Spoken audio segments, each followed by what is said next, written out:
வணக்கத்தை தெரிவித்துக் கொள்கிறேன். நீங்களும் உங்கள் அன்பு குடும்பமும் வாழ்வில் எல்லா வளங்களும் நிறைவாக பெற்று நீடூழி வாழ இறை அருளும் குரு அருளும் துணை நிற்குமாக. வாழ்க வளமுடன். இன்றைக்கு சிந்தனைக்கு எடுத்துக்கொண்டிருக்கக்கூடிய தலைப்பு கேள்வி ஞானம். இந்த கேள்வி ஞானம் என்ற வார்த்தைகளுக்கு இரண்டு பொருள் உண்டு. முதல் பொருள், செவி வழியாக நல்ல விஷயங்களை கேட்டு அதன் மூலமாக ஞானம் அடைவது. உங்களுக்கெல்லாம் தெரியும், இசை ஞானம். நிறைய இசை மேதைகள் முறையாக சங்கீதம் பயிலாமல் கச்சேரிகளில் கலந்து கொண்டு நல்ல இசை விற்பனருடன் பழகி பழகி அந்த ஞானம் அவங்களுக்கு கிடைத்துவிடும். அது மாதிரி கலை ஞானம், ஓவிய ஞானம் என்று பல்வேறு ஞானங்கள் உண்டு. அது கேள்வி ஞானத்தில் ஒரு பகுதி. அந்த கேள்வி ஞானத்திலேயே மிக சிறப்பாக ஒன்று சொல்வார்கள், கருவிலே இருந்து கொண்டே ஞானம் பெறுவது. புராண கதைகள்ல கேள்விப்பட்டிருப்பீங்க. பக்த பிரகலாதன் அம்மா வயத்துல இருக்கும்போதே நல்ல விஷயங்களை கேட்டு ஞானம் பெற்றவன். அதுபோல மகாபாரதத்திலே அபிமன்யு அந்த கிருஷ்ணர் சொல்லக்கூடிய சக்கரயுகத்தை அம்மா வயத்துல இருந்தே கேட்டு ஞானம் பெற்றவன். இது போல கேள்வி ஞானத்துல இன்னும் சிறப்பாக சொல்லக்கூடியவர் மகாபாரதத்தில் வரக்கூடிய ஏகலைவன். ஏக அலை உடையவன், இறைநிலையோடு ஒன்றாக நின்று அனுபவம் பெற்றவன். அவன் துரோணாச்சாரியரிடம் வில்வித்தை கற்க போகும்போது உனக்கு தகுதி இல்லை என்று அனுப்பிவிடுகிறார். ஆனால் அவன் குரு பக்தியில சிறந்து விளங்கியதாலும் இறை உணர்வு பெற்றவனாக இருந்ததாலும் அங்கு குரு பாண்டவர்களுக்கும் கௌரவர்களுக்கும் சொல்லிக் கொடுக்கக்கூடிய அத்தனை கலைகளும் இவனுக்கு உள்ளுணர்வாக கிடைத்தது. இதெல்லாம் கேள்வி ஞானத்துல ஒரு பகுதி. நாம் இன்று பார்க்க இருப்பது கேள்வி கேட்டு ஞானம் அடைவது. இன்றைக்கு முக்கியமான தலைப்பு அதுதான். கேள்வி கேட்டு கேட்டு பழகி அதன் மூலமாக அலசி ஆராய்ந்து விஷயங்களை தெளிவுபடுத்திக் கொள்வது இன்றைக்கு மிக மிக அவசியமானது. இன்றைக்கு குழந்தை பருவத்துல பாத்தீங்கன்னா குழந்தைகள் கூச்சப்படாமல் பல கேள்விகளை கேட்கும். ஆனா நமக்கு தான் பதில் சொல்ல தெரியாது. குழந்தை கேட்கும், இந்த மாடுக்கு கொம்பு இருக்கே நமக்கு ஏன் இல்லைன்னு கேட்டா என்ன பதில் சொல்லுவீங்க? குரங்குக்கு வால் இருக்கு நமக்கு ஏன் இல்லை? இந்த மாதிரி கேள்விகள் குழந்தைகள் கேட்டுரும். நமக்கு பதில் தெரியாது. அதனால என்ன பண்றோம், குழந்தைகளின் ஆர்வத்தை சிறு வயதிலேயே அணைத்து விடுகிறோம். அப்புறம் அது கேள்வி கேட்கறதை நிறுத்திவிடும். இப்படித்தான் இன்றைக்கு குறிப்பாக இளைஞர்கள், இன்னும் வேலைக்கு போனவங்க கூட ஒரு கருத்தரங்கிலேயோ ஒரு சொற்பொழிவிலேயோ ஒரு கேள்வி நேரம் என்று வந்தால் கேள்வி கேட்பவர்கள் மிக மிக மிக குறைவாக இருக்கிறார்கள். அதனால நான் என்ன பண்ணுவேன்னா, என்னுடைய வகுப்புகள்லாம் கேள்விகளை கேட்டு கேட்டே நடத்துவேன். அது சிறப்பாக போய் சேரும். இன்றைய சிந்தனையில நான் என்ன சொல்ல விரும்புகிறேன் என்றால், இந்த கேள்வி கேட்கும் பழக்கத்தை மனவளக்கலை அன்பர்கள் இயல்பாக ஆக்கிக் கொள்ள வேண்டும். நீங்க மகரிஷியோட வாழ்க்கை விளக்கத்தை படித்திருப்பீர்கள். அவர் தனது 12வது வயதுல தனக்குத்தானே பல கேள்விகளை எழுப்பிக் கொண்டார்கள். வறுமை ஏன், எப்படி உண்டாகிறது, வறுமையை போக்குவது எப்படி, இப்படியெல்லாம் கேள்வி கேட்டுக்கொண்டார். கடவுள் யார், கடவுள் ஏன் பிரபஞ்சத்தை படைத்தார், இந்த மாதிரி கேள்விகள். நான் யார், உயிர் என்றால் என்ன, உயிர் உடலில் எவ்வாறு இயங்குகிறது, நோயும் முதுமையும் ஏன் வருகிறது, எப்படி உண்டாகிறது, இன்ப துன்பங்கள் என்றால் என்ன, அவற்றின் மூலமும் முடிவும் என்ன என்ற கேள்விகளை எல்லாம் மகரிஷி 12வது வயதில் தனக்குத்தானே கேட்டுக்கொண்டார். அதன் விளைவு இன்றெல்லாம் நாம் மனவளக்கலையால் இணைந்து நிற்கின்றோம். மனவளக்கலை என்ற பொக்கிஷம் இந்த கேள்விகள் மூலமாக தான் நமக்கு கிடைத்திருக்கிறது. இந்த கேள்விகள் கேட்பதற்கு கூச்சப்படக்கூடாது. ஒரு புகழ்பெற்ற இஸ்ரேலிய பௌதிக விஞ்ஞானி நோபல் பரிசு பெறுகிறார். நோபல் பரிசு பெற்றதும் நிருபர்கள் அவரிடம் போய், இந்த சின்னஞ்சிறு நாட்டிலிருந்து ஒரு பெரிய சாதனை படைத்திருக்கின்றீர்கள், உங்கள் வெற்றியின் ரகசியம் என்ன என்று கேட்கும்போது அவர் சொல்கிறார், நான் சிறு வயதிலே பள்ளிக்கூடம் போகும்போது, பள்ளியிலிருந்து திரும்பி வரும்போது எனது தாயார், இன்று நீ என்ன கற்றுக்கொண்டாய் என்று கேட்க மாட்டார், இன்று நீ ஆசிரியரிடம் என்ன கேள்விகள் கேட்டாய் என்று என்னை கேள்வி கேட்கக்கூடிய ஆர்வத்தை தூண்டிவிட்டார். அதனால் நான் கேள்வி கேட்டு கேட்டு கேட்டு ஆராய்ந்து அலசி இந்த சாதனை என்னால் செய்ய முடிந்தது என்று அந்த விஞ்ஞானி கூறுகிறார். சாக்ரட்டிஸ் பற்றி தெரியும் உங்களுக்கு. உண்மையை சொன்னார், அதனாலேயே அவருக்கு மரண தண்டனை விதிக்கப்பட்டது. உன்னையே நீ அறிவாய் என்று கிரேக்க நாட்டத்து இளைஞர்களுக்கு போதித்ததனால் அவருக்கு மரண தண்டனை, விஷம் கொடுத்து சாகடிக்கப்பட்டார் என்றெல்லாம் நீங்கள் கேள்விப்பட்டிருப்பீர்கள். அவர் இறுதியாக சொன்ன வசனங்கள் பிரபலமானவை. பிளாட்டோவிடம் அவர் சொல்கிறார், உன்னையே நீ அறிவாய், ஏன், எதற்கு, எவ்வாறு, எப்படி என்று உன்னையே நீ கேட்டுக்கொள். இப்படி கேட்டதனால்தான் சிலை வடிக்கும் சிற்பியான நான் சிந்தனை சிற்பியானேன் என்று சாக்ரட்டிஸ் கூறுகிறார். இப்படி கேள்வி கேட்பதற்கு அஞ்சக்கூடாது. பெரும்பாலானவர்கள் இங்க வகுப்புல கூட பார்த்திருக்கலாம், கேள்வி நேரம் என்று வந்தால் ஒரு சில நேரம் அமைதி ஏற்படும், யாரும் கேட்க மாட்டாங்க. கேட்டா தனது அறியாமை வெளிப்பட்டு விடும், தன்னை மற்றவர்கள் முட்டாளாக நினைப்பார்கள் என்று பல பேர் வாயை மூடிக்கொண்டே இருப்பார்கள். நான் அவரிடம் சொல்வேன், நீங்கள் ஒரு நிமிடம் முட்டாளாக இருக்க விரும்புகிறீர்களா, அல்லது விடை தெரியாமல் வாழ்நாள் முழுக்க முட்டாளாக வாழ விரும்புவீர்களாக என்று கேட்கும்போது கொஞ்சமா கேள்வியை கேட்பார்கள். அவர்களை உற்சாகப்படுத்தி அந்த கேள்விகளுக்கு பதில் கூறுவது எனது வழக்கம்.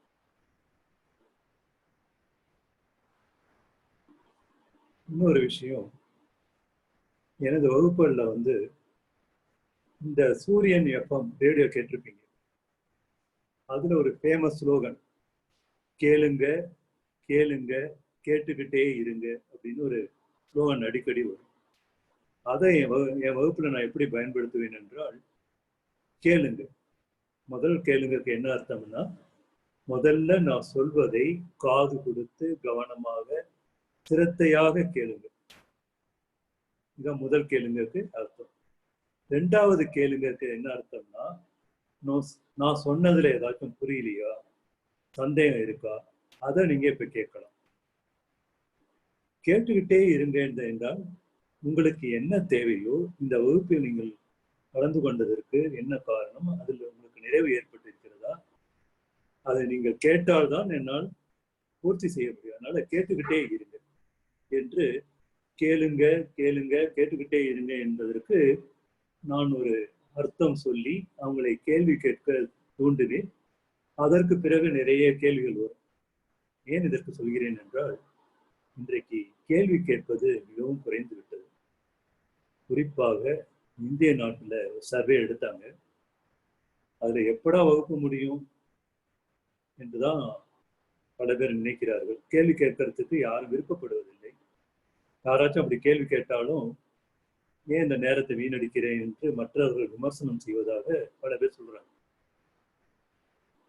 கேள்வி கேட்பது ஒரு கலை.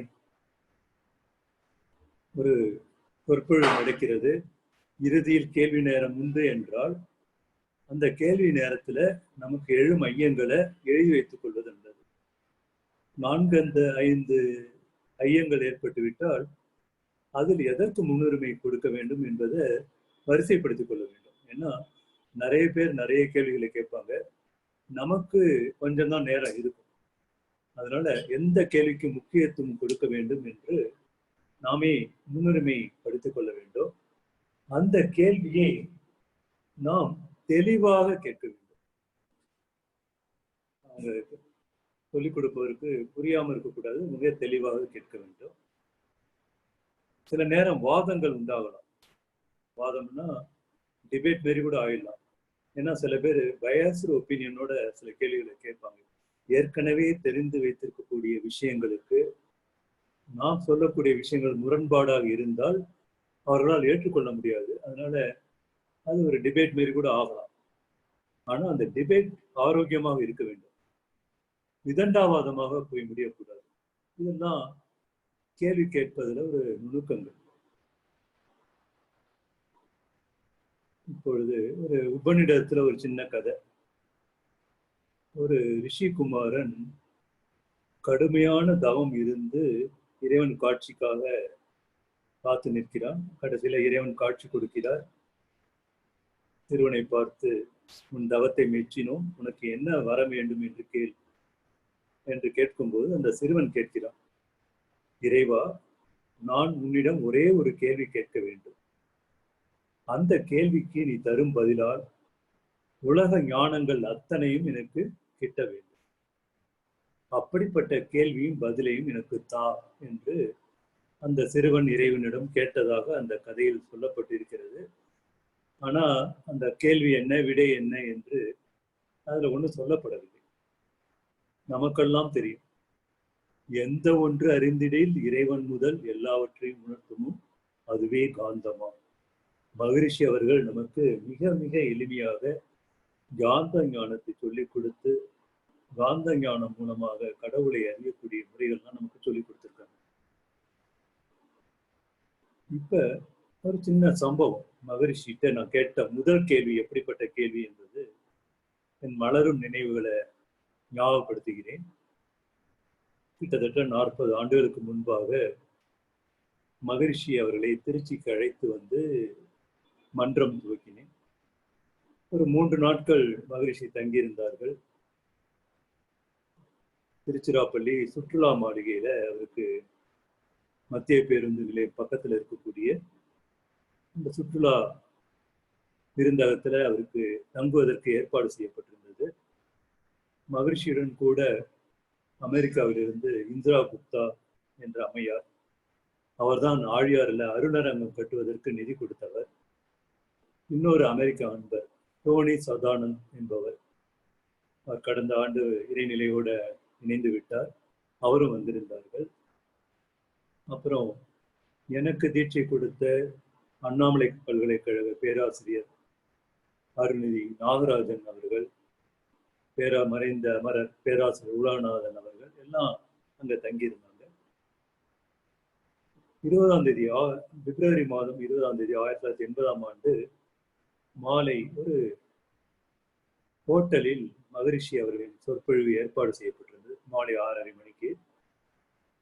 நாங்க மகரிஷி என்ன சொன்னாங்கன்னா, ஒரு வாக்கிங் போயிட்டு, ஏன்னா பக்கத்துலதான் அந்த ஹோட்டல், தங்கியிருந்த இடத்துக்கு வெகு அருகாமையில தான் அந்த ஹோட்டல் இருந்தது.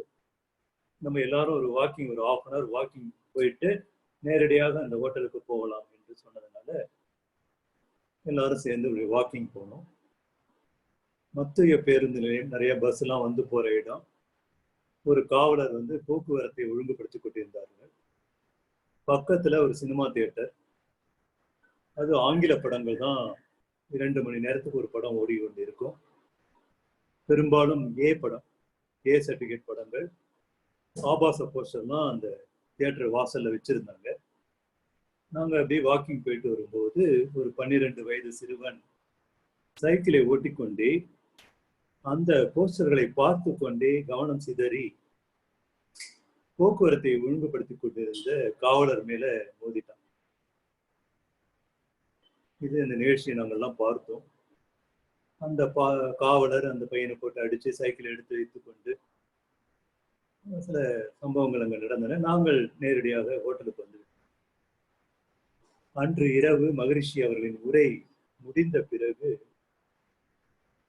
ஹோட்டல்ல மகரிஷியோட இந்த சம்பவத்தை பற்றி நாங்கள் டிஸ்கஸ் செய்து கொண்டிருக்கிறோம். அப்போதுதான் நான் மகரிஷியிடம் எனது முதல் கேள்வியை கேட்டேன். சாமி, கவர்ச்சி என்றால் என்ன, ஆபாசம் என்றால் என்ன என்று ஒரு கேள்வி எடுத்து கேட்டேன். மற்ற பேராசிரியர்லாம் கொஞ்சம் என்னடா இப்படி கேட்கிறானே, சினிமாக்காரங்கிட்ட கேட்கிற கேள்வியை மகரிஷிகிட்ட கேட்கிறானே, கொஞ்சம் மாதிரி ஆனாங்க. மகரிஷி அவர்கள் என்னை பார்த்து, ஒரு அற்புதமான கேள்வியை கேட்டிருக்க, நான் பதில் சொல்றேன், யாராச்சும் இந்த பதிலை எழுதி வைத்துக் கொள்வது நல்லது அப்படின்னு சொன்னாங்க. அப்ப ஐஓபியில ஜெயராமன் என்பவர் மகரிஷியோட டிசைபிள். எப்ப எங்க மகரிஷி போனாலும் ஒரு டேப் ரெக்கார்டரோட போயிடுவார். உடனே டேப்பை போட்டு ஆன் பண்ணி மகரிஷியின் பதிலுக்காக எல்லாம் காத்துக்கிட்டு இருந்தோம். மகரிஷி அவர்கள் என்னை பார்த்து, நீ கருவாடு பார்த்திருக்கியா அப்படின்னு கேட்டாங்க. நான் பார்த்திருக்கேன் சாமி, ஆனா நான் பியூர் வெஜிடேரியன், சாப்பிட்டது இல்லை அப்படின்னு சொன்னேன். பார்க்க அழகா இருக்குமா அப்படின்னு கேட்டாங்க. இல்ல சாமி, அருவருப்பா இருக்கும் அப்படின்னு. அதோடைய மனம் வாசம் எப்படி இருக்குன்னு கேட்டாங்க. ஐயோ, உடலை பரட்டும் சாமி, வாமிட்டே வந்துடும் அப்படின்னு.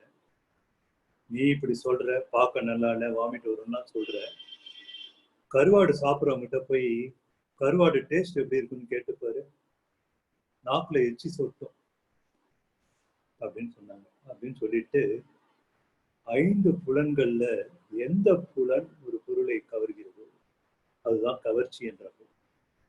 கருவாடின் கவர்ச்சி அதோட சுவையில இருக்கு. கருவாடு சாப்பிட்றவங்க கேட்டா சொல்லுவாங்க.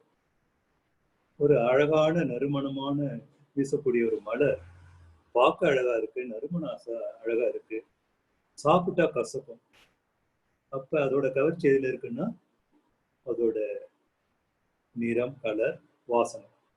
இப்படி ஒவ்வொரு பொருளுக்கும் கவர்ச்சி ஒரு இடத்துல புரிந்திருக்கிறது. அந்த கவர்ச்சி மிகைப்படுத்தப்படும் போது நமக்கு பொருந்தாத சில விஷயங்கள் தோன்றி அதுதான் நீ கேட்டியது ஆபாசமாக மாறுகிறது. அந்த பையன் மேல தவறு இல்லை. அந்த பருவ வயதுல அவன் இந்த போஸ்டரால கவரப்பட்டு அது அதுல ஈர்க்கப்பட்டதுனால சுற்றுப்புறத்தை மறந்து கவனக்குறைவால இந்த சம்பவம் நிகழ்ந்து விட்டது என்று மகரிஷி ஒரு அற்புதமான விளக்கம் கொடுத்தார்கள். பிறகு பேராசிரியர் உலகநாதன் என்கிட்ட சொன்னாரு, இங்க ஒரு தப்பான கேள்வி கேட்டீங்கன்னு நாங்க பயந்தோம். ஆனா மகரிஷி அவர்கள் மிக மிக அற்புதமான ஒரு பதிலை கொடுத்தாங்க, எங்களுக்கும் ரொம்ப பயனுள்ள ஒரு பதிலாக அமைந்தது என்று அந்த நிகழ்ச்சி நடந்தது. எதுக்கு சொல்ல வரேன்னா, ஆர்வ கோளர்ல நானும் அப்படி ஒரு கேள்வி கேட்டுட்டேன்னு வச்சுங்களேன். இருந்தாலும் மகரிஷி அவர்கள் அந்த கேள்விக்கு தகுதிப்படுத்தி ஒரு அற்புதமான பதில் கொடுத்தார்கள். அப்புறம் இது மாதிரி பல கேள்விகள் கேட்டிருக்கேன். 1985 வாக்குல மகரிஷி அவர்கள் சென்னையில சந்தித்த போது தனியா 2-3 பேர் தான் இருந்தோம். அப்பொழுது ஒரு ஞானி அவர்கள் மறைந்து விட்டார்கள். ஒரு கான்ட்ரோவர்ஷியல் ஒரு பர்சனாலிட்டி அவரு. ஆனா அவருடைய புக்ஸ் எல்லாம் ரொம்ப படிப்பதற்கு ரொம்ப ஆர்வமா இருக்கும். எதையும் சிறப்பாக விளக்கி இருப்பார்கள். அவர்களை பற்றி மகரிஷியிடம் கேட்டேன். சுவாமி, அந்த நபர் மிக சிறப்பாக எல்லாவற்றையும் விளக்கி இருக்கிறார்கள். ஜென் புத்திசம் பற்றி சிறப்பாக பதில் சொல்லியிருக்கிறார்கள், விளக்கி இருக்கிறார்கள். அவரை பற்றி நீங்கள் என்ன சொல்றீங்க அப்படின்னு கேட்டபோது சாமி சிம்பிளா சொன்னாங்க, புத்திசம் நல்லதுதான், ஆனா அவர் புத்தி இல்லா இசத்தெல்லாம் தனது கலையில சேர்த்துட்டாரு, அதனாலதான் அவருக்கு பிரச்சனை ஏற்பட்டது என்று மகரிஷி அவர்கள் விளக்கினார்கள். நகைச்சுவையாக சொன்னாங்க, இருந்தாலும் அதுல ஆழ்ந்த கருத்து இருந்தது. மகரிஷியோட பதில்கள் எல்லாமே நகைச்சுவை மிக்கது. அது நேரில் கேட்டவங்களுக்கு தான் தெரியும். ஆனா புத்தகத்துல வெளிப்படும் போது அது அந்த இயல்பான நகைச்சுவை கொண்டு வர முடியல. இப்படி பல்வேறு சம்பவங்கள் கேள்வி கேட்பதால, ஒருவர் கேள்வி கேட்டால் 100 பேருக்கு அந்த பதில் நன்மை செய்யும். நம்ம கேட்பதாக இருப்போம் ஒரு கேள்வியை, ஆனா மகரிஷியே உணர்ந்து தன் சொற்பொழிவிலேயே அதற்கான பதிலை கொடுத்து விடுவார்கள். இதெல்லாம் பல பேருக்கு இந்த அனுபவம் ஏற்பட்டிருக்கின்றது. அப்படி நான் சொல்லிக்கொண்டே போகலாம். கேள்வி ஞானம் என்று தலைப்பு வைத்துக் கொண்டதுனால நான் அன்பர்களை கேள்வி கேட்க வைத்து அதற்கு பதில் சொல்லதான் இந்த கேள்வி ஞானம் உரையில சிறப்பாக இருக்கும். ஒரு முன்னுரையாக தான் கொடுத்திருக்கேன். இதில் பேசிக்கிட்டே போகலாம். உங்களை கேள்வி கேட்க தூண்டுவதுதான் என்னுடைய நோக்கம். மகரிஷி சொல்லுவாங்க, there are no stupid questions, there may be stupid answers. முட்டாள்தனமான கேள்விகள் என்பது எதுவுமே இல்லை, ஆனா எனது பதில் முட்டாள்தனமாக இருக்கலாம் என்று வேடிக்கையாக சொல்வார்கள். இன்னொரு அறிஞர் சொல்றார், முட்டாள்தனமான கேள்வி என்றால் எது கேட்கப்படவில்லையோ அதுதான் முட்டாள்தனமான கேள்வி. கேட்கப்படாத கேள்விகள் முட்டாள்தனமான கேள்விகள் என்று கூறுவார்கள். அந்த முறையில நம்ம இப்ப என்ன பண்ண போறோம், இன்றைக்கு அதிக நேரம் கலந்துரையாடலுக்கு எடுத்துக்கொள்ள இருக்கிறோம். இந்த நிகழ்ச்சியில கலந்து கொண்டிருப்பவர்கள் தங்கள் கேள்விகளை கேட்கலாம். எனக்கு தெரிந்த அளவுல, அறிந்த அளவுல பதில் சொல்கின்றேன். இது ஒரு கேள்வி பதில் செஷன் மாதிரியே இருக்கலாம். வாழ்க வளமுடன். கேள்விகள் கேட்கலாம்.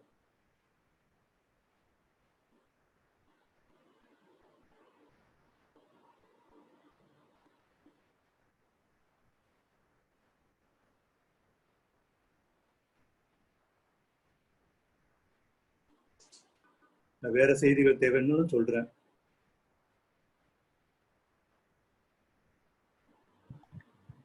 வாழ்களுடன் சபரிஷ் சுந்தரவடிகள் ஐயா, உங்க மைக் ஓபன் பண்ணிக்கலாங்க. சொல்லுங்க ஐயா. வணக்கம் ஐயா. வணக்கம் ஐயா. வாழ்களுடன் ஐயா. கேள்வி ஞானம், கேள்வி கேட்கறதுல தப்பே இல்ல, பதில் தான் நல்லா சொன்னீங்க. என்ன வேணா கேள்வி கேட்கலாங்களா ஐயா? என்ன எது? அதாவது சில கேள்விகள் இடம் பொருள் ஏவல்னு சொல்லுவாங்க. என்ன கேள்வி, அதாவது நான் கேட்டுட்டேன், முதல் கேள்வி அப்படி கேட்டேன், எனக்கே அப்புறம் கூச்சமா இருந்தது. இப்ப ஒரு பெரிய அறிஞர்கிட்ட உங்களுக்கு பிடித்த சினிமா நடிகை யாருன்னு கேட்டா எப்படி இருக்கும்? யோசிச்சு பாருங்க. அந்த மாதிரி கேட்கறது, அப்படிலாம் கேட்கறது, அவரு சொன்ன சப்ஜெக்ட்ல தான் கேட்கணும், ரைட்டுங்களா? எந்த சப்ஜெக்ட்ல பேசினாங்களோ அது தொடர்பான கேள்விதான் எல்லாருக்கும் உபயோகமாக இருக்கும். ஏன்னா ஒரு சப்ஜெக்ட் சொல்லியாச்சு, அது தொடர்பான கேள்விகள் இருந்தா மிக மிக சிறப்பாக இருக்கும். சரிங்க சரிங்க. வேற கேள்வி இருந்தா சரி. இல்ல ஐயா, நான் என்னோட கேள்வி என்னன்னா, இப்போ இந்த ரீசெண்டா நடந்த இவங்க சாத்தான் குளத்துல இந்த மாதிரி போலீஸ் அடிச்சு இது பண்ணது, அப்புறம் யூஎஸ்ல ஜார்ஜ் ஃபிளாய்ட இந்த மாதிரி பண்ணது, அதுக்கு மகரிஷி அவங்க என்ன சமுதாய வினைப்பதிவுன்னு சொல்லுவாங்க. சமுதாயத்துல நம்ம தப்பு பண்றோம், நிறைய தப்பு பண்றோம், அதை மறைச்சிடும். இப்போ உதாரணத்துக்கு உடல் கோளாறு ஏற்படுற வயத்துல ஒருத்தருக்கு அல்சர், அவருக்கு டாக்டர் என்ன சொல்றாரு, காரசாரமா சாப்பிடக்கூடாதுன்னு சொல்றாரு. ஆனா அவருக்கு சாப்பிட ஆசை, அதான் மாத்திரை இருக்கே அப்படின்னு சொல்லிட்டு சில டைஜின் போன்ற மாத்திரைகளை சாப்பிட்டா அந்த புண் மேல ஒரு கோட்டிங் ஏற்பட்டு நம்ம சாப்பிடும்போது ஒன்றும் தெரியாது. இப்படி சாப்பிட்டு என்ன பண்றாரு, எதை சாப்பிடக்கூடாது அதை சாப்பிட்டு உடம்பை மேலும் மேலும் கெடுத்து அந்த அல்சர் பெரிய புண்ணாக மாறி ஒரு அரை அடி குடலை வெட்டும்படி ஆயிடும். இது மாதிரி சமுதாயத்துல நம்ம என்ன பண்றோம், நிறைய தப்பு பண்ணிட்டு இதுதான் பரிகாரம்ட்டு அதை மறைச்சு வேற செயல்களை செய்து மூடி மறைத்து, இப்படி சமுதாய வினைகள் வான்காந்தத்துல பதிந்து பதிந்து பதிந்து அது யார் மூலமாகவோ ஒரு இடத்துல வெடிக்கும். சுனாமி வரதுக்கு காரணம் தான், நல்லவர்கள் பல பேர் அழிவதற்கும் இதான் காரணம். இது சமுதாய வினைப்பதிவுன்னு சொல்லுவாங்க. இது ஒரு பெரிய டாபிக், இதுல நிறைய டிஸ்கஷன் வரும். இந்த அளவுல போதும்னு நினைக்கிறேன் இந்த கேள்விக்கு பதில். ஏன்னா இன்றைக்கு இந்த அரசியல் சம்பந்தப்பட்ட விஷயங்களும் இதுல இருக்கு. ஏன்னா இன்னும் விவரங்கள் வெளிப்படலை, ரைட்டுங்களா? நீங்க கேட்ட ஸ்பெசிபிக்கா சொல்ல முடியல. நன்றி. வாழ்க.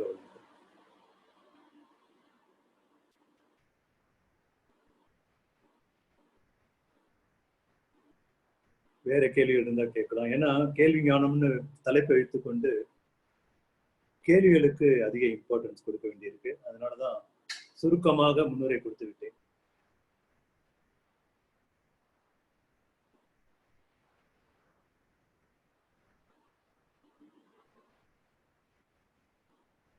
இப்ப முதல்ல சொன்ன இல்லையா ஒரு கேள்வி ஞானம், அதாவது கேள்வி செவி வழியாக கேட்டு கேட்டு கேட்டு ஞானம் அடைந்தவர்கள்லாம் இருக்காங்க இல்லையா. திருவள்ளுவர் பாத்தீங்கன்னா கேள்வி என்று ஒரு அதிகாரமே வச்சிருக்காரு.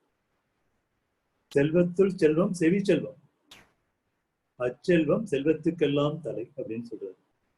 இன்றைக்கு தினந்தோறும் ஜூம் மூலமாக, zoom, Google meet, hang out, Webex என்று பல்வேறு இணைய இணைப்புகள் மூலமாக மனவளக்கலை தலைப்புகள் பல நூறு தலைப்புகளை நம்ம கேட்டுக்கிட்டு இருக்கோம். இதுவே ஒரு சிறந்த கேள்வி ஞானம் தான். நிறைய விஷயங்களை நம்ம நிறைய காதுல வாங்கிட்டு இருக்கோம். திருவள்ளுவர் இன்னொரு குரல்ல சொல்றாரு, கேள்விகள் கேட்டு துளைக்காத காதுகள் செவிட்டு காதுகள்னு சொல்றாரு. அப்படின்னா என்ன அர்த்தம்? கேள்விகள் கேட்கணும், கேட்டால்தான் தெளிவு. இன்னைக்கு கூகுள் போன்ற சர்ச் எல்லாம் இருக்கு. நமக்கு ஏதாச்சும் தெரியலன்னா அதில் போட்டு ஆன்சர் பார்க்குறோம். அந்த ஆன்சர் கரெக்டா என்பது கொஞ்சம் ஆராய்ச்சிக்குரிய விஷயம். நம்ம எந்த பதில் கிடைத்தாலும் ஐயம் திரும்பு அற ஆன்சர் கிடைச்சா அதுக்கு மேல ஃபர்தரா அதுல கேள்வி வரக்கூடாது. அப்படி தெளிவான விடை கண்டுபிடிக்க வேண்டும். அதுதான் நமது நோக்கமாக இருக்க வேண்டும். அப்படியே ஆராய்ந்து அலசி பார்த்து மகரிஷி ரிசர்ச் ஆராய்ச்சின்னு சொல்லுவாங்க. எண்ணங்களின் படிக்கட்டு 10ல ஆராய்ச்சி தெளிவு முடிவு தெளிவாக இருக்கும். சரிங்களா? வேற யாராச்சும் கேள்வி இருந்தா கேட்கலாம். உஷா ரத்தினகுமார், நீங்க உங்க மைக் ஓபன் பண்ணிக்கலாங்க.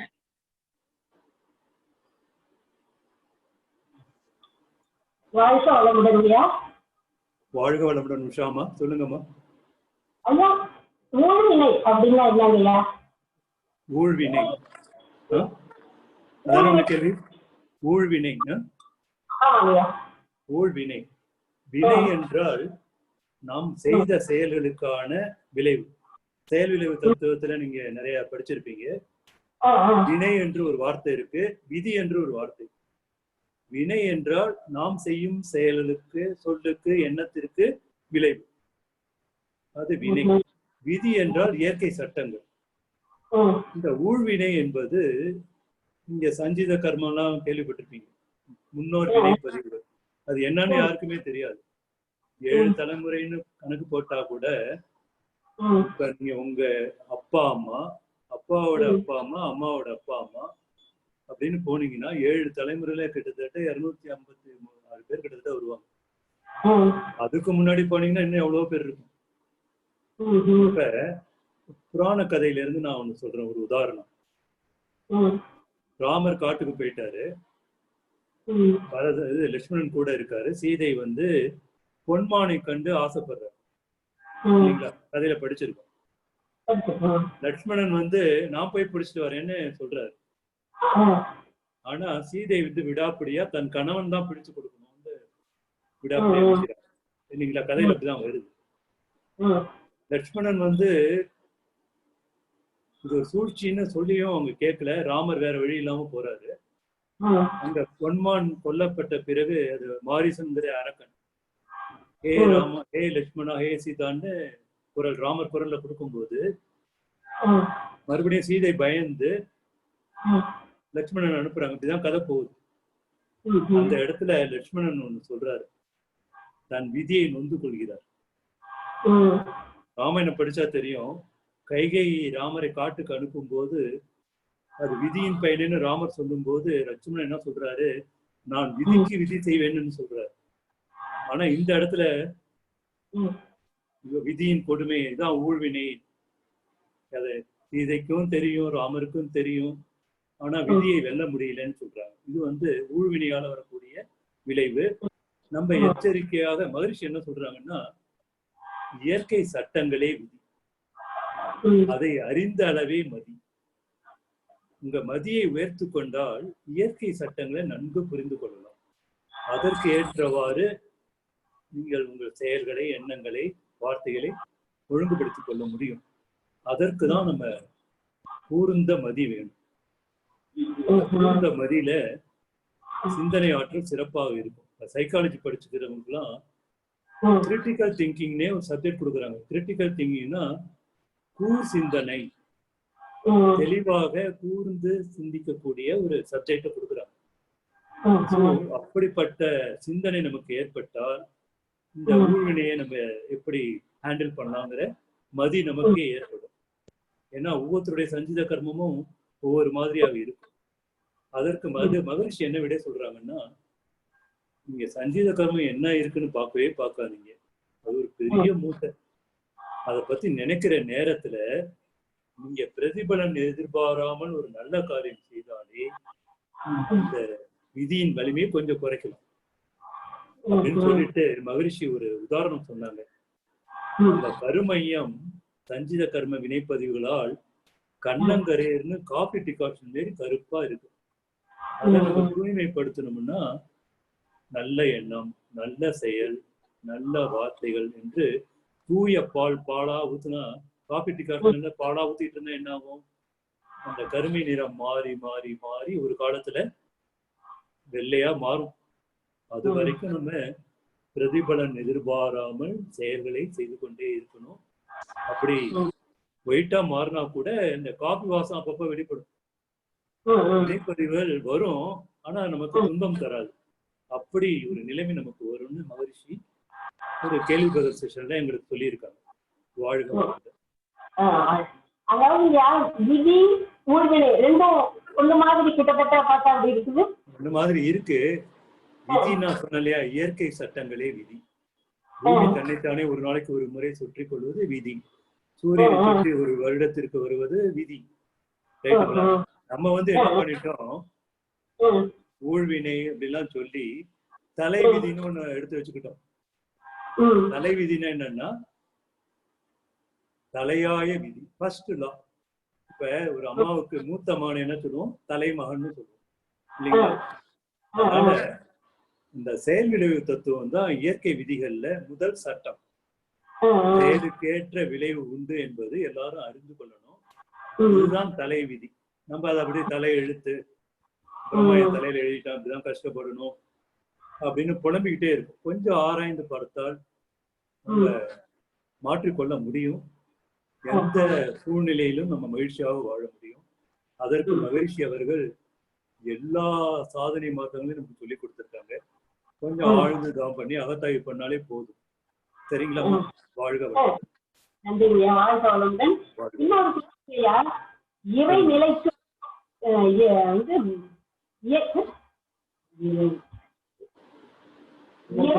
இறைநிலையோடு எண்ணத்தை கலக்க விட்டு அப்படின்னு நம்ம சொல்றோம் இல்லையா? அப்ப எண்ணமற்ற நிலையில தானே நாம இறைநிலையோட ஒன்ற முடியும்னு சொல்றாங்க. எண்ணமே அந்த நிலையை அடைவதற்கு நம்ம தொடர்ந்து துரியாதீதம் பண்ணிட்டே இருக்கணும். துரியாதீதம் பண்ணும்போது மைண்ட் ஃப்ரீக்வன்சி டெல்டா ஃப்ரீக்வன்சின்னு சொல்லுவாங்க. 1 to 3 சைக்கிள்ஸ் பர் செகண்ட் இல்லைங்களா? அது அடையிறதே பெரிய விஷயம். அது அடைய அடைய அடைய உங்களுக்கு ஒரு நாள் அந்த 0 ஸ்டேட் இயல்பாக கிடைக்கும். அது கொஞ்சம் 10 செகண்ட் கிடைச்சாலே ஒரு பெரிய விஷயம். அந்த அனுபவத்தை நீங்க எப்ப நினைச்சாலும் அந்த அனுபவம் கிடைக்கும். புரியுதுங்களா?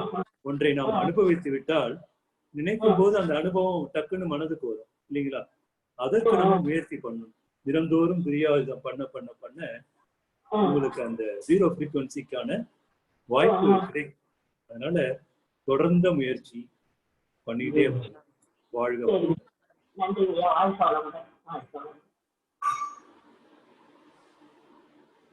அடுத்தது குமரன் பி, உங்களோட மைக் ஓபன் பண்ணிக்கலாங்க.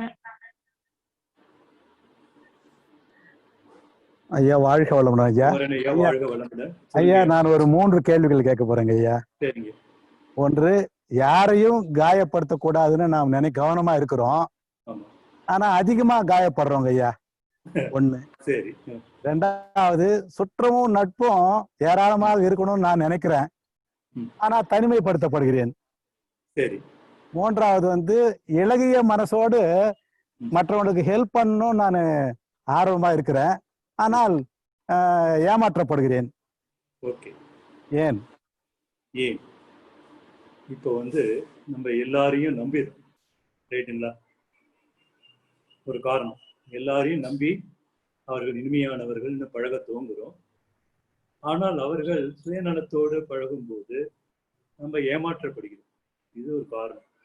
ஏமாற்றம் நமக்கு துன்பத்தை கொடுக்கும். உங்க 3 கேள்விக்குமே ஒரு பொதுவான ஆன்சர் இதுதான். சொல்லுங்க. அதாவது நாங்க வேடிக்கையா ஒரு பேர் வைப்போம், ஐயா பெரிய புன்னகை மன்னர் அப்படின்னு சொல்லுவோம். அப்படின்னு என்ன அர்த்தம்? அவர் பெரிய இடிச்சவாயன்னு அர்த்தம், வேற ஒண்ணும் இல்லை. புன்னகை மன்னர்னு சொல்லுவோம். ஏன்னா இன்றைக்கு தான் ஏமாற்றப்படுகிறோம் என்று தெரியாமலே நீங்க சொல்றீங்களா நிறைய பேர் சுற்றமும் உறவும் இருந்தாலும் கடைசியில பார்க்கும்போது நமக்கு யாருமே ஆதரவா இருக்கல, நம்ம தனிமைப்படுத்தப்படுகிறோம் இல்லைங்களா? அப்ப நமக்கு ஒரு சோர்வு, மனச்சோர்வு ஏற்படுகிறது, சலிப்பு ஏற்படுகிறது.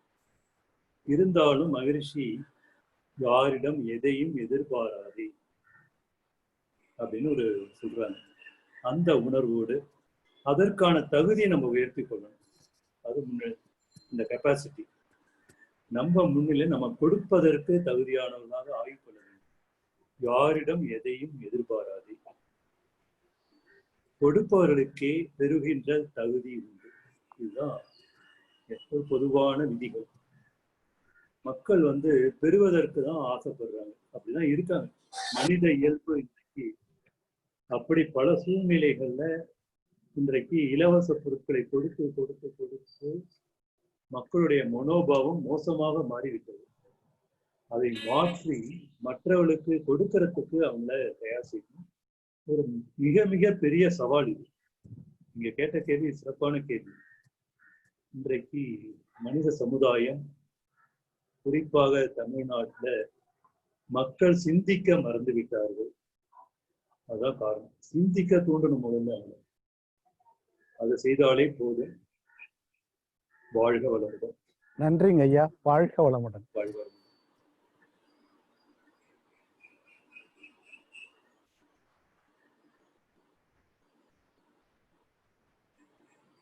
வேற கேள்வியும் கேட்கலாம். இந்த கேள்விங்கான முதல்ல ஒரு சப்ஜெக்ட் சொன்ன இல்லைங்களா, காதால கேட்டே கேட்டே ஞானியானவர்கள்லாம் இருக்காங்க. அதற்கு ஒரு கதை சொல்றேன். ஒரு குருகுலம், ஒரு ரிஷி அந்த குருகுலத்தை நடத்திக்கிட்டு இருக்காரு. அவருக்கு மனைவி இல்லை. அதனால குருகுலத்தில் பயிலக்கூடிய சிஷ்யர்களுக்கு சமைத்து போடுவதற்கு ஒரு வயதான பெரியவரை அமர்த்தி இருக்கிறார். அவர் ரொம்ப சிறப்பாக சமைத்து மாணவர்களுக்கு, சிஷ்யர்களுக்கு உணவு அளித்து கொண்டிருப்பார்கள். ஆனா அந்த பெரியவருக்கு வயதாகி விடுகிறது, கண் பார்வை மங்கி விடுகிறது. அதனால என்ன ஆகுது, அவரால் அரிசியில கல் பொறுக்க முடியல.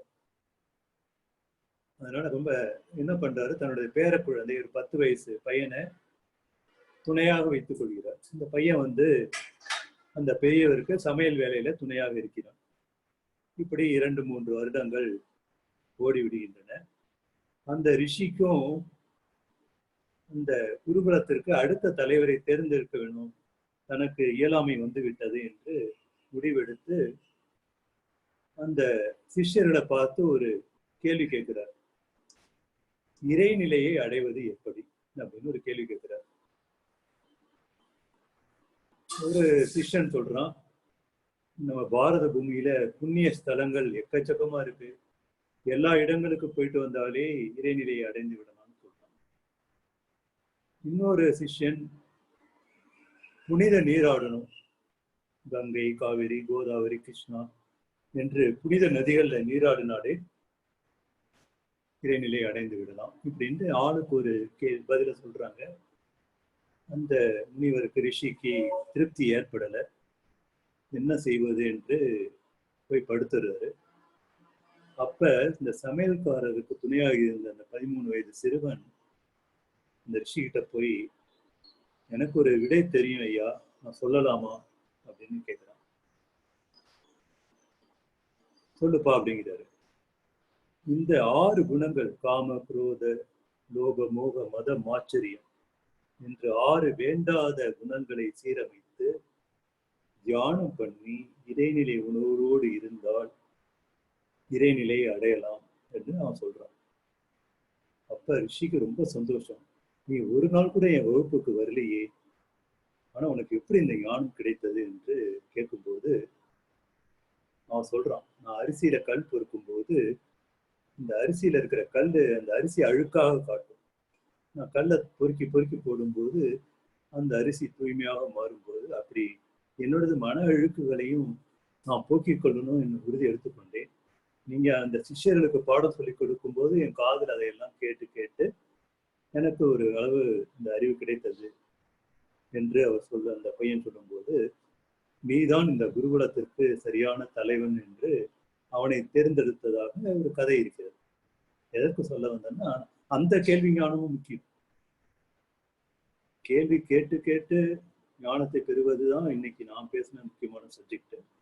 பல விஞ்ஞானிகள்லாம் பாத்தீங்கன்னா கேள்வி கேளுங்கள் தான் சொல்றாங்க. சரி, அடுத்த கேள்வி யார் கேக்குறீங்க? கேளுங்க கேளுங்க, கேட்டுக்கிட்டே இருக்கு.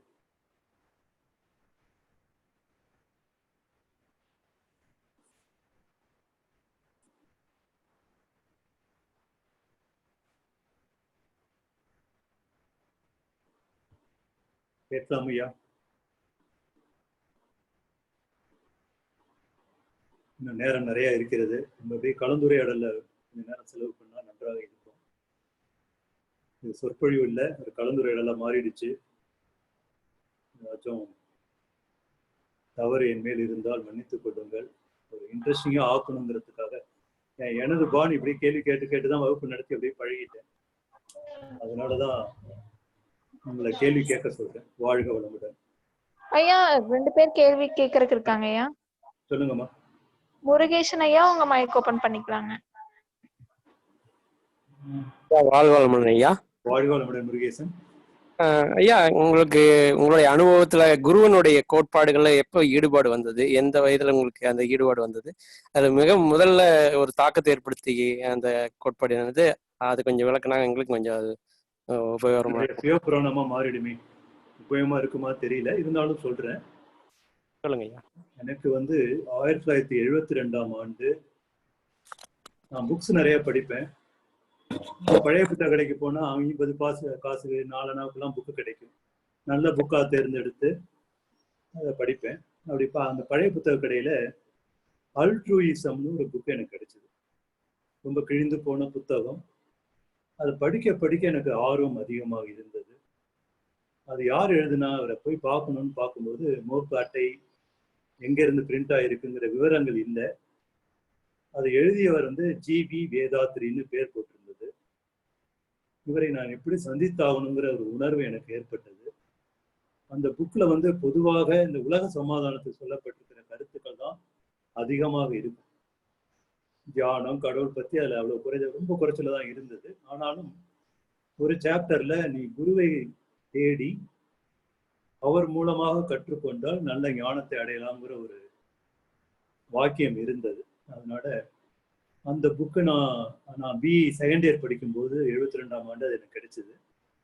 அந்த புக்கை வைத்துக்கொண்டே அவரை பார்க்கணுங்கிற ஒரு ஆர்வத்தோட நான் வேலைக்கு ஜாயின் பண்ணி 76ஆம் ஆண்டு எனது நண்பன் திருமணத்திற்கு அண்ணாமலை பல்கலைக்கழகத்துக்கு போகும்போது எனது பேராசிரியர் நாகராஜன் அவர்கள் திருமண தம்பதியருக்கு ஒரு புக்கு ப்ரெசென்ட் பண்ணாரு. நான் தான் அதை வாங்கி பக்கத்துல வச்சேன். அந்த புக்கை பார்க்கும்போது ஞானமும் வாழ்வுங்கிற ஒரு தலைப்பு இருந்தது. கீழே யோகிராஜ் வேதாத்ரி மகரிஷிங்கிற பேரை பார்த்த உடனே எனக்கு ஒரே ஆனந்தம். உடனே நண்பன்கிட்ட சொல்லிட்டு பேராசிரியரை தேடி போனேன். பேராசிரியர் நாகராஜன் என்பவர் head of the department mechanical இன்ஜினியரிங்ல. அவர்கிட்ட என்னை அறிமுகப்படுத்தி கொண்டேன். ஏன்னா படிச்சு ரொம்ப நாள் ஆச்சு இல்லையா. அவர் என்ன சொன்னாருன்னா, நான் இப்பதான் மகாபலிபுரத்துல ஆசிரியர் பயிற்சி முடிச்சுட்டு வந்திருக்கேன், நீங்க விரும்புனா நான் உங்களுக்கு எல்லாம் சொல்லித்தரேன் அப்படின்னு சொன்னாரு. அவர் சிதம்பரத்துல இருந்தாரு, நான் திருச்சியில இருந்தேன். எனக்கு வாரத்துல 6 நாள் வேலை. அதனால அவர் என்ன பண்ணுவாருன்னா, வெள்ளிக்கிழமை இரவு ட்ரெயின்ல என் ஒருவனுக்காக திருச்சி வருவார். அவருடைய சகோதரர் வீடு திருச்சியில இருந்தாலும் என்னுடன் 2 நாட்கள் தங்கி இருந்து அப்படியே அவருக்கு தெரிந்த விஷயங்கள்லாம் எனக்கு சொல்லிக் கொடுத்தார்கள். இப்படியாக தான் எனக்கு ஆர்வம் ஏற்பட்டது. அவர் மூலமாக ஆகினை, சாந்தி, துரியம் மற்றும் மனவளக்கலை, அகத்தாய்வு பற்றியெல்லாம் கற்றுக்கொண்டேன். நிறைய விஷயங்கள் அவர்கிட்ட டிஸ்கஸ் பண்ணியிருக்கேன். இருந்தாலும் துரியாதீதம் அப்பொழுது மகரிஷி தான் தருவாங்க. அந்த காலகட்டத்துல அமெரிக்காவில் இருந்தாங்க, 6 மாத காலம் இருப்பாங்க. ஆனால் மகரிஷியை சந்திக்கக்கூடிய வாய்ப்பு எனக்கு கிடைக்கவே இல்லை. இருந்தாலும் ஒரு 1980ஆம் ஆண்டு ஜனவரி மாதம் அமெரிக்காவிலிருந்து மகரிஷி அவர்கள் இந்தியா வருகிறார் என்ற செய்தியை கேட்டு நான் துரியாதீத தீட்சை எடுத்துக்கொள்ள வேண்டும் என்ற ஆர்வத்துல டிக்கெட்லாம் புக் பண்ணியிருந்தேன். ஆனா மகரிஷி அவர்கள், நான் திருச்சிக்கு வருகிறேன், அந்த பையனுக்கு நான் தீட்சை தரேன்ட்டு திருச்சிக்கு வந்து எனக்கு தீட்சை கொடுத்து அந்த காலகட்டத்தில் ஒரு 10 பேர் என்னுடைய நண்பர்கள்லாம் ஒரு குரூப்பா இணைந்து செயல்பட்டோம். மகரிஷி திருச்சிக்கு வந்து 3 நாட்கள் தங்கி இருந்து எனக்கும் என் நண்பருக்கும் துரியாயுத தீட்சை கொடுத்தாங்க. அப்பதான் திருச்சியில நாங்க மனவளக்கலை மன்றம் துவக்கினோம். இப்படிதான் எனக்கு ஆர்வம் வந்தது. எனது பெற்றோருடைய பக்தி மார்க்கமும் எனக்கு துணை நின்றிருக்கிறது. அதெல்லாம் சொன்ன நேரம் பத்தாது. இப்படிதான் நான் மனவளக்கலையில இணைந்தேன். 1977ஆம் ஆண்டு தீட்சை பெற்றேன். துரியாதீதம் 1980ஆம் ஆண்டு பெற்றேன். இப்படிதான் எனது மனவளக்கலை பயணம் வேண்டியது. வாழ்க வளமுடன். வாழ்க வளமுடன் ஐயா. நன்றி ஐயா. நன்றி. உஷாமா உங்க மைக் ஓபன் பண்ணிக்கலாங்க. வாழ்க வளமுடன்ங்கய்யா. வாழ்க வளமுடன். உஷாமா சொல்லுங்கம்மா. அதாவதுங்கய்யா, இப்ப நான் வந்து முந்தி வந்து பக்தியில ரொம்ப ஈடுபாடு அதிகமா இருந்தது எனக்கு.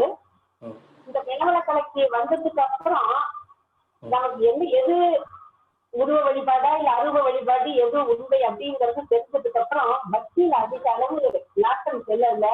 இருந்தாலும் வீட்டுல உள்ளவங்க எல்லாம் சொல்றாங்க, முந்தியெல்லாம் எப்படி இருந்தனே, கோயிலா போயிட்டு இருந்த, ஆனா இப்ப வந்து டோட்டலா மாறிட்ட அப்படிங்கிறாங்க. இது வந்து சரியா தவறா? அதாவது மகரிஷி என்ன சொல்றாங்கன்னா, ஊரோடு ஒட்டி வாழ். அதாவது இன்னொரு பெரியவர் ஒரு பழமொழி சொல்லியிருக்காரு. பழமொழியில ஒரு கொட்டேஷன், கோயிலுக்கு செல்லாத சிறுவர்களை கண்டிக்கும் அப்படின்னு என்ன அர்த்தம்?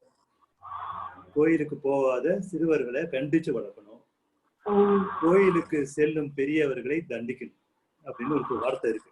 பெரிய ஆராய்ச்சிக்குரிய வார்த்தைகள். ஆனாலும் பக்தி மார்க்கம் என்பது நம்ம ரத்தத்திலே ஊறி போயிடுச்சு. ஏன்னா 8 மாத குழந்தையா இருக்கும்போதே நம்ம சாமி கும்பிட ஆரம்பிச்சிடும். அந்த பழக்கம் ஆழமாக பதிந்து விடுகிறது. அதுல தவறு ஒன்றும் இல்லை. கடவுள் என்றால் யார் என்பதை உணரக்கூடிய வயது 12, 13 வயதுல வரும்போது அதை பற்றி சிந்திக்கணும். நம்ம சிறு வயதுல எழுத்து கூட்டி படிக்கிறோம். நீ அணில், ஆடு ஆடு அப்படின்னு படிக்கிறோம். அப்புறம் 5வது படிக்கும்போது இயல்பாக படிக்க ஆரம்பிச்சிடும். ஆனா நான் காலேஜுக்கு போனாலும் எழுத்து கூட்டி தான் படிப்பேன்னா என்ன அர்த்தம்? இந்த சிந்தனை ஆற்றலை பயன்படுத்தவில்லை. இறைவன்னா யாரு, ஏன் கடவுளை வணங்கணும், கடவுள் எங்க இருக்கிறாரு, இப்படிங்கிற கேள்வியை நம்ம எழுப்பிக் கொள்ளவே இல்லை. பக்தி மார்க்கத்துல கடவுளை வணங்கினால் கடவுள் அருளால நம்ம நினைச்சது நடக்கும். அது நல்லதுதான். இருந்தாலும் அந்த நம்பிக்கை இன்றைக்கு மூட நம்பிக்கையாக மாறிவிட்டது. இன்றைக்கு கோயில் எல்லாம் கூட்டம் அதிகமா இருக்கிறதுனா பக்தி பெருகிடுச்சுன்னு அர்த்தம் இல்லை. பிரச்சனைகள் பெருகிடுச்சு, வழி தெரியல, கடவுள்கிட்ட முறையிட்டா ஏதோ ஆறுதல் கிடைக்குங்கிற நிலையில தான் இன்றைக்கு மக்கள் வாழ்ந்து கொண்டிருக்கின்றார்கள். செயல் விளைவு தத்துவத்தின்படி தான் அனுபவிப்பது தான் செய்த செயல்களின் விளைவு என்பதை உணர ஆரம்பித்து விட்டாலே நல்ல இது கிடைக்கும்.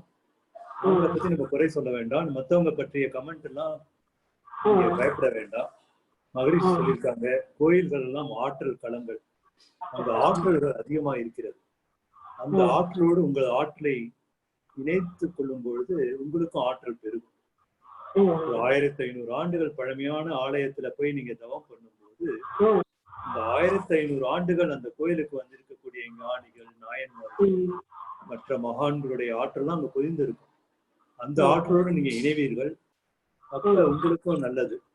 அப்ப நீங்க என்ன பண்ணணும், அங்க தியானம் பண்ணிட்டு, எனது காந்த களத்தை இங்கேயே விட்டு செல்கிறேன். நீங்க உங்கள்கிட்ட எக்ஸஸ் இருந்ததுன்னா இங்க வரக்கூடிய மக்கள் நல்ல நலத்துடன் ஆரோக்கியமாக அறிவுள்ளவராக வாழ வேண்டும் என்ற வாழ்த்தை எங்க விட்டு விட்டு வரணும். ரைட்டுங்களா? குறை எல்லாம் பட வேண்டாம். அது சில மத சார்ந்த சடங்குகள்லாம் இருக்கும். பக்தி மார்க்கத்துல செலிப்ரேஷன், ஃபாஸ்டிங் எல்லாம் உண்டு. அதெல்லாம் நல்லதுதான். அதுக்காக எக்கச்சக்கமா மகரிஷி சொல்றாங்கல்ல, சிந்தனை, சிக்கனம், சீர்திருத்தம், அதை கொஞ்சம் ஃபாலோ பண்றது நல்லது. அதே நேரத்துல மகரிஷி சொன்ன இன்னொரு கருத்து இருக்கு, எந்தெந்த காலத்தோ இடம் காலம் தேவை, இவையொப்ப ஏற்பட்டன எத்தனையோ செயல்கள். அந்த கருத்து, அந்த செயல் இன்று சிந்தனைக்கோ அறிவுக்கோ துன்பம் தருமெனில் அவற்றை தவிர்க்கணும்னு சொல்லியிருக்காங்க. இதை ஆராய்ந்து பார்த்து நம்ம என்ன பண்ணணும், என்ன செய்யணுங்கிற செயலை சிறப்பாக சிந்தித்து முடிவெடுக்கணும். அப்புறம் நமக்கு குழப்பமே ஏற்படாது. ரைட்டுங்களா? வாழ்க வளமுடன். இன்னொரு கொஸ்டின்யா, அதாவது மகிழ்ச்சியோட முதல் மனைவி அன்னை லோகம்பாள் அவங்க எந்த வருஷம் இறந்தாங்க? அவங்களுக்கு எங்கேயாவது ஏதாவது சமாதி ஏதாவது இருக்குங்களா? இந்த மகரிஷியோட துணைவி 2006ஆம் ஆண்டு இந்த கிறிஸ்துமஸை ஒட்டி மறைந்தார்கள். அப்ப மகரிஷி அப்பதான் மௌனத்தை நிறைவு செய்யற நேரத்தை இந்த கால் வந்தோடனே அவங்க சமாதிலாம் ஒண்ணும் இல்லை, அவங்க கிரிமேட் பண்ணிட்டாங்கன்னு நினைக்கிறேன். சரியா செய்தி இல்லை, அவங்க நினைவிடம் என்று ஒன்றும் இல்லை. ஆனா அவங்களும் நல்லா ஒரு பெண்மைக்குரிய இலக்கணத்தோடு வாழ்ந்து மறைந்திருக்கிறார்கள். அவங்களுடைய கொடைதான் நம்ம மகரிஷி. அவங்க பிடிச்சு வச்சிருந்தாங்கன்னா மகரிஷி நமக்கு கிடைச்சிருப்பாங்களா? யோசிச்சு பாருங்க. அவங்களுடைய தியாகம் தான் இன்று மனவளக்கலைக்கு முக்கியமானது. நாம் அவர்களையும் வணங்கி போற்றணும். அன்னை லோகம்பாள் புகழ் வாழ்க வளமுடன். வாழ்க வளமுடன்.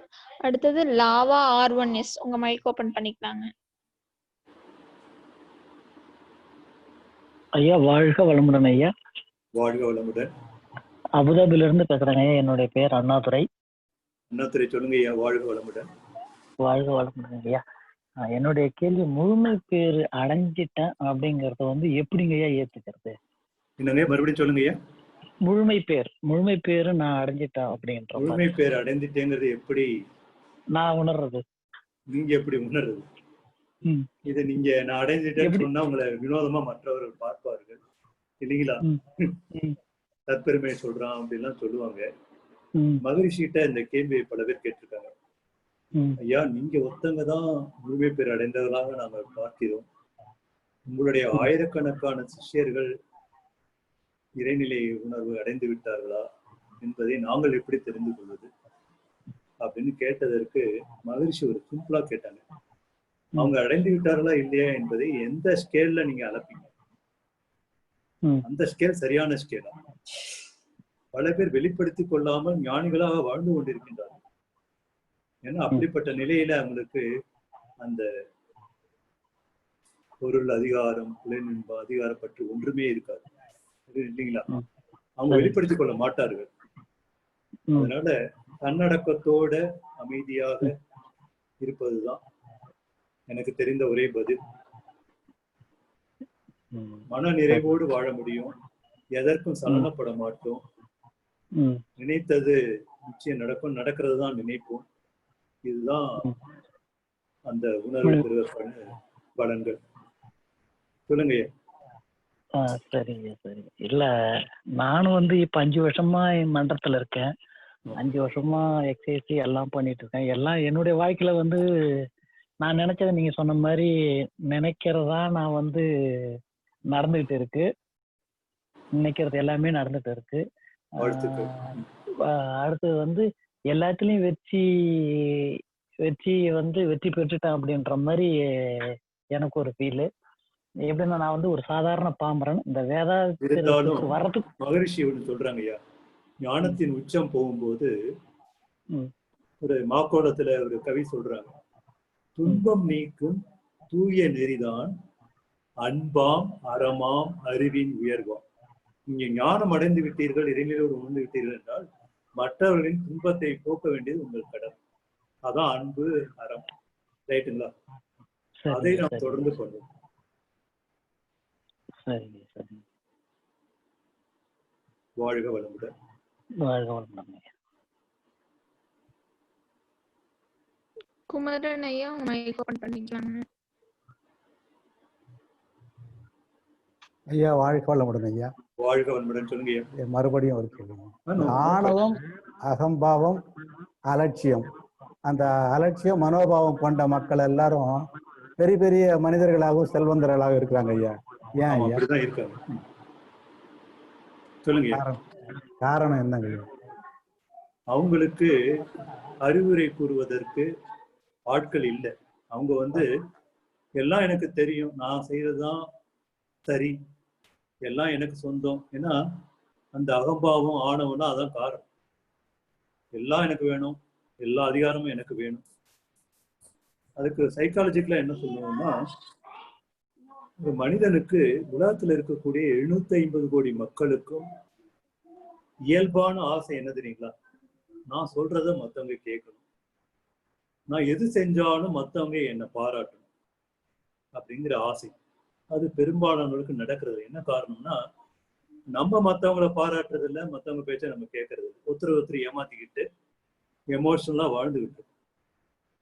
அதுக்காக என்ன பண்றாங்க, நான் பெரிய செல்வந்தன் ஆகிவிட்டால் நான் பணத்தை வைத்துக்கொண்டு 10 வேலைக்காரங்களை வச்சுக்கிட்டு நான் சொல்றதை அவங்க கேட்பாங்க, எனக்கு பர்த்டே வந்தா என்னை பாராட்டி அவங்க போஸ்டர் ஒட்டுவாங்க. இப்படி தனக்கு தானே ஒரு ஈகோ. அப்படிதான் இந்த அகம்பாவம். அந்த அகம்பாவம் வளர வளர மற்றவர்களை அலட்சியப்படுத்தும். ஏன்னா பணத்தால இன்னைக்கு எதையும் பண்ணலாம்ங்கிற இது பரவி கொண்டிருக்கு. பணம் இருந்தா எதை வேணாலும் செய்யலாங்கிற பாவனை இன்றைக்கு மக்களிடையே இருக்கிறது. அது ஒரு காரணம். அவர்களுக்கு நல்ல உணர்வை ஊட்டுவதற்கு ஏதாவது ஒரு இறைநிலை அவங்க வாழ்க்கையில ஏதாச்சும் செஞ்சு வழி அந்த பாதையை மாற்றி விடணும். வேற ஒன்றும் பண்ண முடியாது. அப்படி யாராவது இருந்தார்கள்னா அவளை நம்ம வாழ்த்தி கொண்டே இருக்கும். வேற ஒன்றும் பண்ண முடியாது. சொல்லுங்க. வாழ்க வளமுடன். அவர் மைக் ஆஃப் ஆயிடுச்சுங்கய்யா. வாழ்க வளமுடன். அடுத்தது கோமதி அம்மா, உங்க மைக் ஓபன் பண்ணிக்கலாங்க.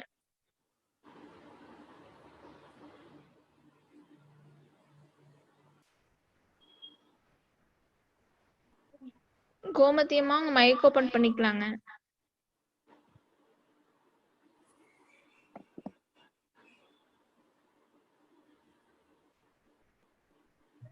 கோமதி அம்மா லைன்ல இருக்கீங்களா?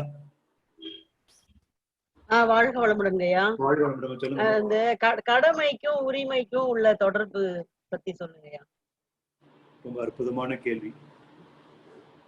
நம்ம எதற்கு ஆசைப்படுகிறோம்? உரிமைக்கு ஆசைப்படுறோமா, கடமைக்கு ஆசைப்படுறோமா? சொல்லுங்க. நம்ம இந்த தத்துவம் தெரியறதுக்கு முன்னாடி உரிமைக்கு தான் ஆசைப்பட்டோம். இப்ப ஐயா கிட்ட வந்த பிறகு கடமையில நாட்டம் இருக்கு. நிச்சயம். வாழ்க வளமுடன். மகரிஷி சொல்லுவாங்க, நாங்க ஒரு தடவை திருச்சிக்கு மகரிஷிய பிளைட்ல அழைச்சிட்டு வர்றதுக்கு விரும்பி ஆழியாருக்கு சென்று பிளைட் டிக்கெட்லாம் கொடுத்தோம். அவங்க சென்னையிலிருந்து திருச்சி வருவதற்கான ஏர் டிக்கெட்ஸ் எல்லாம் கொடுக்கும்போது, ஏங்க இவ்வளவு செலவு பண்றீங்க அப்படின்லாம் கேட்டாங்க. நீங்க குறைந்த நேரத்துல சிரமம் இல்லாம சேரணும் அப்படிங்கிறதுக்காக சொல்லும்போது, என்னை பயன்படுத்திக் கொள்ளக்கூடிய உரிமை உங்களுக்கு இருக்கிறது. உங்களை என்னை பயன்படுத்திக் கொள்வதற்கான உரிமை உங்களுக்கு இருக்கிறது. நான் உங்களுக்கு செய்ய வேண்டிய கடமை எனக்கு இருக்கிறது என்று ரொம்ப சிம்பிளா சொன்னாங்க. நம்ம அமெரிக்காவுல ஒரு சிலை இருக்கிறது, பெரிய டார்ச் வச்சுக்கிட்டு பார்த்திருப்பீங்க இல்லையா? சுதந்திர தேவி சுதந்திர சிலை. அந்த சுதந்திர சிலை சுதந்திரம் அடைஞ்சிட்டோன்னு எல்லாரும் உரிமைக்காக பாடுறாங்க. உரிமையை எனக்கு கிடைச்சிருச்சுன்னு நினைக்கிறாங்க. ஆனா ரெஸ்பான்சிபிலிட்டி, எனது பொறுப்பு என்னன்னு யாருக்கும் தெரியல. அந்த பொறுப்பு தான் கடமை. சமுதாயத்திற்கு நான் என்ன பண்ண வேண்டும்? மகரிஷியே சொன்னாங்க, அமெரிக்கால இருக்கிற லிபர்ட்டி ஸ்டாச்சு மாதிரி ரெஸ்பான்சிபிலிட்டி ஸ்டாச்சுன்னு ஒண்ணு அங்கங்க வச்சாங்க. அதை பார்த்தாச்சும் மக்களுக்கு பொறுப்பும் கடமையும் வரணும் அப்படிம்பாங்க. சொல்லியிருக்காங்க. புரியுதுங்க. இப்ப அந்த மன்றத்துக்கு வந்த பிறகு இப்ப உறவுல கூட நம்ம அந்த இது இருக்கு, நாம மத்தவங்களுக்கு என்ன கடமை செய்யணும் அப்படின்றது. அந்த கடமையை நம்ம மீற செஞ்சுதான் ஆகணும், வேற வழி கிடையாது. இல்லைங்க, அந்த கேள்வி எனக்கு இன்னும் தொக்கி இருக்குது. ஆனா இப்ப நான் ஒரு இடத்துல நான் வேலை செய்யறேன்னு வச்சுக்கோங்களேன், ஒரு ஆசிரியரா இருக்கிறேன்னா அந்த கடமையில தான் நாட்ட போகுது. ஆனா இப்ப யூனியன் ஆளுங்க இப்ப மன்றத்துக்கு நம்ம தவம்லாம் பண்ணி கொஞ்சம் நேர்மையா இருக்கிறதுனால நம்ம பயன்படுத்திக்க நினைக்கிறாங்க. யூனியன்ல ஒரு பொறுப்பு எடுத்து செய்யணும்னு ரொம்ப தொந்தரவு கொடுக்குறாங்க. அப்ப நீங்க சொல்லிடுங்க தெளிவாக, எனது கொள்கைகள் இப்படித்தான், நான் அப்படிப்பட்ட வாழ்க்கையை வாழ்ந்து கொண்டிருக்கின்றேன், என்னால இவ்வளவுதான் செய்ய முடியுங்கிறது தெளிவா சொல்லுங்க. அதாவது அப்ப ஐயா அதுல என்ன சொல்றாங்கன்னா, இது சுயநலமா இருக்கிறீங்க, எல்லாருக்கும் கிடைக்க வேண்டிய சலுகைகளை நியாயமா கேட்டு பெறுறதுல என்ன தவறு இருக்கு அதுவும் ஒரு பொது நலம் தானே, அந்த தொண்டு ஏன் செய்ய இப்ப மாட்டேன்? நான் வந்து இந்த கேள்விக்கு மகிழ்ச்சியோட பதில் ஒண்ணு சொல்றேம்மா. ஒரு கேள்வி பதில் செஷன்ல ஒரு அன்பர் வந்து அரசாங்க அலுவலர், அவரு வந்து மகிழ்ச்சிகிட்டே கேட்கிறாங்க, நான் மனவளக்கலைக்கு வந்த பிறகு இந்த லஞ்சம் வாங்குறது எங்க யாருக்கும் கொடுத்தாங்களா? நான் வேண்டான்னு சொல்லிடுறேன் சாமி. ஆனா எனக்கு மேல இருக்கிறவங்க அவங்க பெற்றுக்கொண்டு ஒரு பங்கை எனக்கு கொடுத்துடுறாங்க, அனுப்பிடுறாங்க. நான் கேட்காமயே எனக்கு ஒரு பங்கு வந்துடுது. நான் அதை பெற்றுக்கொள்ளலாமா வேண்டாமான்னு கேட்கிறாரு. மகிழ்ச்சி வந்து வாங்கிக்கிங்க அப்படின்ட்டாங்க. நீங்க வாங்கினா பாவம்னு சொல்றீங்க அப்படின்னு கேட்கிறாரு திரும்பி. அப்ப வாங்கிக்காதீங்க. இதுதான் மகிழ்ச்சியோட பதில். அவர் வாயாலேயே உணர வைக்கிறார். நம்ம வந்து கொள்கையில தீவிரமா பிடிப்பா இருந்தோம்னா இந்த யூனியன் பிரச்சனைகள்லாம் எல்லாருக்குமே உண்டு. நானும் அனுபவிச்சிருக்கேன்னு வச்சுங்க. ரொம்ப தெளிவா இருந்தா ஒரு ஸ்டேஜ்ல இருக்க போனா ஒண்ணும் நடக்காதுன்னு அவங்க விலகி போயிடுவாங்க. ஆக்கப்பூர்வமான ஆலோசனைகளை நம்ம அவர்களுக்கு கொடுக்க முடியும். யூனியன்ல இல்லாமயே நல்ல வழிமுறைகளை அவங்களுக்கு சொல்லி தர முடியும். சரிங்க. அப்புறம் பிறர் உழைத்து ஏழை ஆனேன்னு சொல்ற இதுக்கு அது அருள் துறையா பொருள் துறையாங்கய்யா? அதுக்கு என்ன விளக்கம்? அதாவது ரெண்டுமே கலந்தது. ரைட்டா? அதாவது அருளை நோக்கி நம்ம போகும்போது மற்றவருடைய எண்ணப்பதிவுகளை ஏற்று பிறர் மன தூண்டுதல்னு சொல்றோம் இல்லைங்களா, அது நமக்கு அறியாமையே அது வந்து மற்றவருடைய எண்ணங்களை செயல்படுத்தி நான் ஏழை ஆனேங்கிறத அர்த்தம் கொள்ளணும். பாவப்படியெல்லாம் நான் ஏற்றுக்கிறேன், அது அப்படியே அர்த்தம் கொள்ளணும். அதுக்கு ஆழ்வார் பாடல் அது, அப்படிதான் நம்ம அர்த்தம் கொள்ளணும். அந்த ஆழ்வார் புலம்புறாரு, போயிட்டு இருக்கும் போது மற்றவருடைய எண்ணப்பதிவுகளை ஏற்று நான் ஏழை ஆனேன் அப்படின்னா கர்ம வினை பதிவுகள் அவங்களுடைய பதிவுகள் எனக்கு வந்தது. அவருடைய எண்ணத்தை நான் செயல்படுத்தி நான் முன்னேறாமல் இருக்கிறேன் என்ற அர்த்தம். வாழ்க வளமுடன்.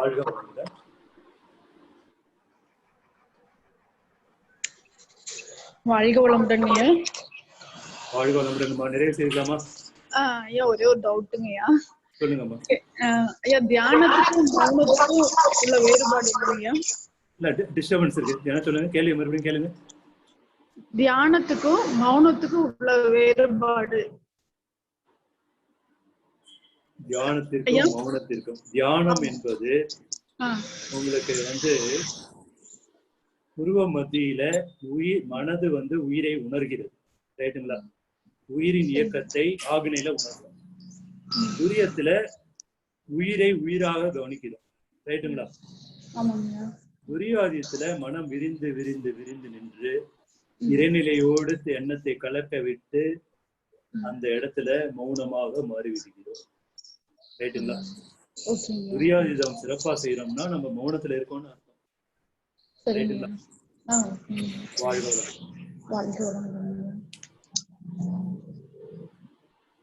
பெரிய சப்ஜெக்டா சின்ன கேள்வியில கேட்டுட்டீங்க. விரிவான விளக்கங்கள் எதிர்காலத்துல உங்களுக்கு கிடைக்கும். கண்டிப்பாங்க. நன்றிங்க. வாழ்க வளமுடன். வாழ்க வளமுடன் ஐயா. வாழ்க வளமுடன். கேள்வி ஞானம் என்ற தலைப்பில் மிகச் சிறப்பாக கடந்த வார்த்தை சொல்லிடுறேம்மா ஐயா. கேள்வி ஞானம் என்ற தலைப்புல ஒரு சொற்பொழிவுதான் நிகழ்த்த நான் விரும்பினேன். ஆனா தலைப்பை ஒட்டி கேள்விகள் கேட்கக்கூடிய ஆர்வத்தை தூண்டணுங்கிறதுக்காக ஒரு முன்னுரையுடன் நான் நிறுத்தி கொண்டேன். அதனால மன்னிச்சுங்க. நீங்க என்ன எதிர்பார்த்தீங்களோ எனக்கு தெரியாது. ரொம்ப நன்றிங்க ஐயா. இல்ல இந்த மாதிரி யாரும் புதுசா யோசிச்சு பண்ணது இல்ல. இது ஃபர்ஸ்ட் கிளாஸ்ங்கய்யா. ஓகே. வாழ்க வளமுடன். உபயோகமா இருந்தா இல்ல கண்டிப்பாங்க ஐயா. உபயோகமா இருந்ததுங்க. திருப்பூர் நானே நீங்க சொன்ன மாதிரி கொஸ்டின் கேட்கறதுக்கெல்லாம் கொஞ்சம் கூச்சப்பட்டுட்டு எதுவுமே கேட்க மாட்டாங்க. அந்த மாதிரி கேரக்டர் தான். நிறைய கேள்வி கேட்டுருங்க. திருக்குறள்ல சொன்ன மாதிரி கேள்விகளால் காது துளைக்கப்பட வேண்டும். அப்படி துளைக்கப்படாத காது செவிட்டு காதுன்னு சொல்றாரு திருவள்ளுவர். அதை ஞாபகம் வச்சு கேளுங்க, கூச்சப்படாதீங்க. அதே மாதிரி தேர்ந்த கேள்விகளா கேளுங்க. சம்பந்தம் இல்லாத கேள்விகளை கேட்கக்கூடாது. கண்டிப்பாங்கய்யா. சரிங்க. வாழ்க வளமுடன். எனக்கு நல்லது உரை படித்த திருப்பூர் வேடம்பாளையம் அறிவுத்திருக்கோள் அறக்கட்டளை அன்பர்களுக்கும் நிர்வாகிகளுக்கும் என் மனமார்ந்த நன்றி. வாழ்க வளமுடன். வாழ்க வளமுடன். வாழ்க வளமுடன்.